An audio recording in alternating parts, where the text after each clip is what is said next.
Good morning सभी लोगों को। आज के वीडियो में हम लोग सीखेंगे प्लाज्मा के बारे में, जानेंगे कि प्लाज्मा किसे कहते हैं, प्लाज्मा होता क्या है। इसके पहले वाले वीडियो में मैंने ब्लड के बारे में बताया था, तो वो ब्लड का ये सेकेंड वीडियो होगा जिसमें मैंने बताया था कि ब्लड दो तरीके के पदार्थ से मिलकर बना होता है। एक होता है तरल वाला भाग और एक होता है ठोस वाला भाग। तो मैंने इसमें बताया था कि जो ब्लड होता है, जो ब्लड इसमें मैंने बताया था कि एक होगा ठोस वाला भाग और एक होगा तरल। तो ये तरल वाले भाग को मैंने क्या बताया था, प्लाज्मा होता है। क्या होता है? प्लाज्मा।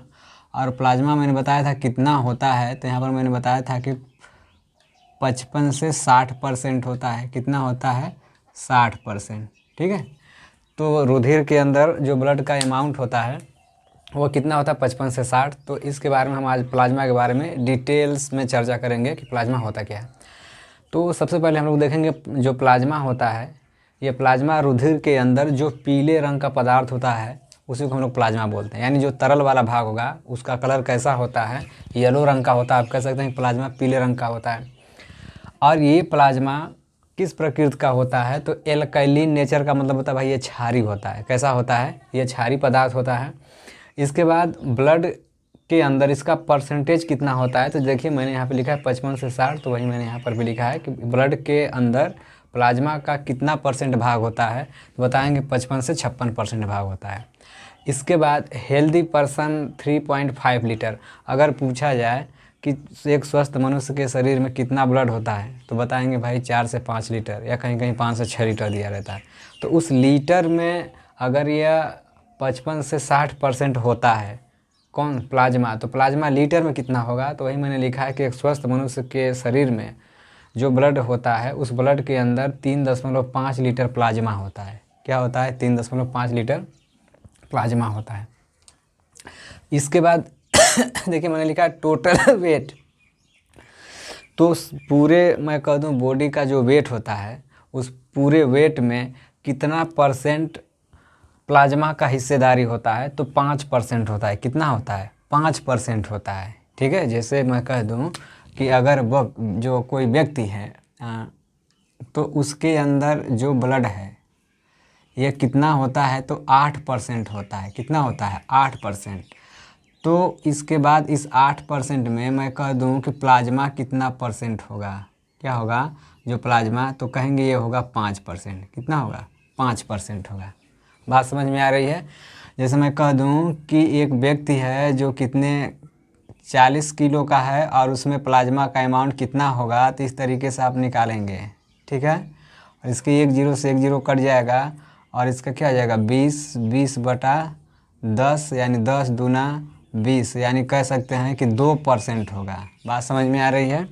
तो इस तरीके से आप निकाल सकते हैं कि प्लाज्मा के अंदर जो ब्लड के अंदर प्लाज्मा कितना परसेंट होता है, बताएंगे 5%। अगर कोई कह दे कि एक व्यक्ति 50 केजी का है या 40 केजी का, मैंने जैसे बताया कि एक व्यक्ति का वजन 40 है, उसमें प्लाज्मा का कितना भाग होगा, तो क्या करेंगे? परसेंटेज निकाल देंगे 40 का। तो देखिए 2% निकल के आया है। अगर कह दे 8%, तो 8% ब्लड होता है, तो यहाँ 8 रख देंगे, 8 बचे 40 हो जाएगा, 40/10 हो जाएगा, 10 चौको 40, यानी 4% क्या होगा? ब्लड होगा, और 2% क्या निकल के आएगा? प्लाज्मा होगा। ठीक है। तो आगे देखिए, तो वही मैंने लिखा कि टोटल वेट का कितना परसेंट होगा, तो 5% होगा। ठीक है। इसके बारे में अभी देखेंगे। इसके बाद इधर देखिए जो प्लाज्मा होता है, प्लाज्मा 55 से 56% जो ब्लड में पाया जाता है, यह कितने, इसमें क्या क्या पाया जाता है, तो इसमें बताएंगे कि इसमें भी दो तरीके के सब्सटेंस होते हैं। इधर देखिए मैंने लिखा है वाटर। तो जल का मात्रा प्लाज्मा के अंदर 90% होता है, यानी कह सकते हैं कि प्लाज्मा में 90% भाग क्या होता है? जल होता है। और 10% अदर सब्सटेंस, मतलब 10 का मतलब और दूसरे पदार्थ होते हैं। ठीक है। अदर दूसरे पदार्थ में कौन होंगे? तो इधर मैंने लिखा है ऑर्गेनिक, इधर मैंने लिखा है इनऑर्गेनिक। ऑर्गेनिक का मतलब होता है कि कार्बनिक पदार्थ होते हैं, और इनऑर्गेनिक का मतलब होता है अकार्बनिक पदार्थ होते हैं। तो प्लाज्मा के अंदर कह सकते हैं दोनों तरीके के पदार्थ पाए जाते हैं, कार्बनिक और अकार्बनिक दोनों पाए जाते हैं। इसके बाद तो जो कार्बनिक पदार्थ होते हैं, कार्बनिक पदार्थ का मतलब ये होता है कि जिसमें कार्बन पाया जाता हो, उन्हें हम कार्बनिक पदार्थ कहेंगे। अब कार्बनिक पदार्थ जो इसमें लिखा गया कौन कौन होंगे, तो इधर मैंने लिखा है देखिए प्रोटीन होता है, शुगर होता है, फैट होता है। इसके बाद मैंने लिखा है इन लोगों को भी छोड़ के और दूसरे पदार्थ होते हैं। तो याद रहे पूछा जाएगा कि जो प्लाज्मा के अंदर कार्बनिक पदार्थ कौन कौन से होते हैं, तो बताएंगे प्रोटीन है, शुगर है, फैट्स है। इसके बाद प्रोटीन इसमें कौन कौन सी होती हैं वो भी आपको ध्यान देना पड़ेगा। तो प्लाज्मा के अंदर जो प्रोटीन पाई जाती हैं, देखिए उसका नाम है एल्बुमिन, ध्यान सुनिएगा, एल्बुमिन होता है, ग्लोब्यूलिन होता है, फाइब्रिनोजेन होता है।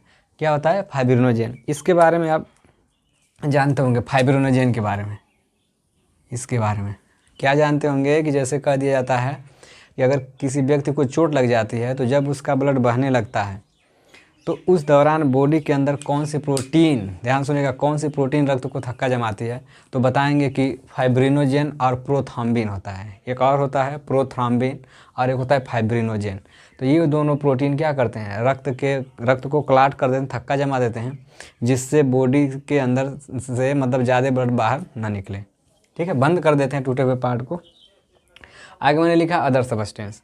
इसके बाद मैंने लिखा है इनऑर्गेनिक। भाई कार्बनिक हो गया, अकार्बनिक। अकार्बनिक के अंदर बताएंगे सोडियम होता है, बाइकार्बोनेट होता है, मैग्नीशियम होता है, क्लोराइड होता है। तो ये लोग किस कैटेगरी के कह सकते हैं कि अंतर्गत आएंगे, तो ये लोग अकार्बनिक के अंतर्गत आएंगे। और पाए किस में जाएंगे भाई? प्लाज्मा के अंदर। तो आप कह सकते हैं कि प्लाज्मा के अंदर दोनों तरीके के पदार्थ होते हैं, कार्बनिक और अकार्बनिक दोनों लोग होते हैं। ठीक है, आगे इसके बाद देखिए मैंने इधर लिखा है ओडिमा। ठीक है, ओडिमा क्या होता है? ठीक है, एक फेमस क्वेश्चन है ओडिमा। तो ओडिमा में देखिए मैंने लिखा है पूरा कि प्लाज्मा प्रोटीन की कमी हो जाती है।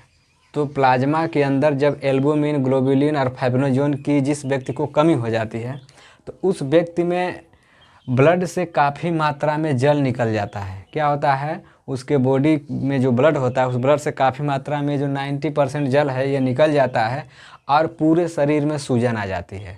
तो यही काम ये काम किसके कमी से होता है कह सकते हैं, तो बताएंगे भाई प्रोटीन की कमी से। तो वही मैंने लिखा है कि ओडिमा एक बीमारी है, इस बीमारी में व्यक्ति की बॉडी की शरीर फूल जाती है।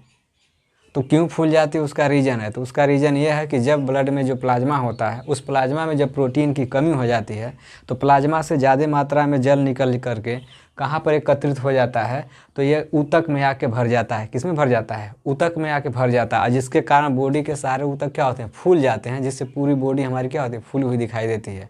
तो इसे बोलते हैं ओडिमा। तो किससे होता है बताएंगे, प्लाज्मा के अंदर प्रोटीन की कमी से होता है। तो ये हमारा है प्लाज्मा।